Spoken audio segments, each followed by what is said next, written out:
Impact founder Gampa Nageswara Rao sir గారికి, అదేవిధంగా నేటి topic ethics of a trainer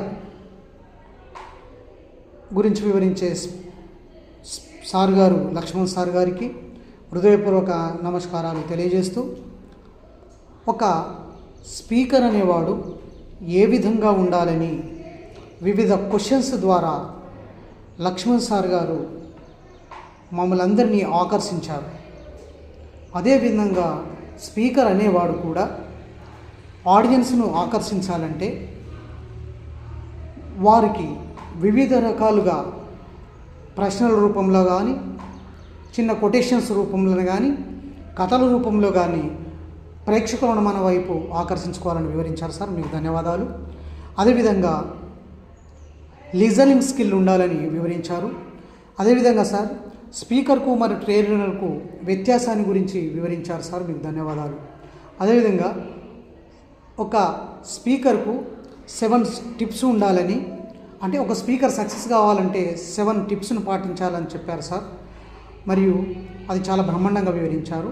అదేవిధంగా స్పీకర్ అండ్ ట్రైనర్ ఎలా ఉండాలి, దాదాపు ఒక 12 స్కిల్స్ వివరించారు. అందులో ముఖ్యంగా ఒక స్పీకర్కి వచ్చేసి స్మైల్ ఉండాలని, అంటే ఒక స్పీకరు ఎప్పుడు సందర్భాన్ని బట్టి ఒక స్టేజ్ మీద నవ్విపిస్తూ ఉండాలని చెప్పారు. మీకు చాలా ధన్యవాదాలు సార్. అదేవిధంగా స్పీకర్ అండ్ ట్రైనర్కు ఎథిక్స్ ఎలా ఉండాలని చెప్పారు సార్. అదేవిధంగా ఇంపార్టెన్స్ ఆఫ్ యాటిట్యూడ్స్ ఒక 8 స్కిల్స్ చెప్పారు. దాంట్లో భాగంగా ఒకటి లాంగ్వేజ్, రెండవది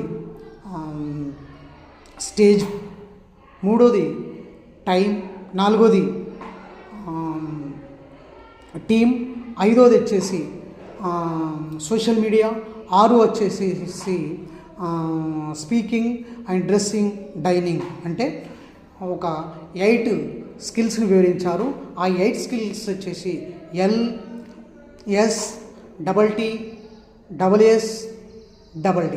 అంటే మొత్తం మీద సార్ ఒక స్పీకర్ సక్సెస్ కావాలి అంటే మీరు టోటల్గా కట్టే కొట్టే తెచ్చే అన్నట్టు మీరు బాడీ లాంగ్వేజ్ అందులో వచ్చింది, కంటెంట్ అందులో వచ్చింది, మరియు స్టేజ్ ఫియర్ ఏ విధంగా ఉంటుందని చెప్పారు.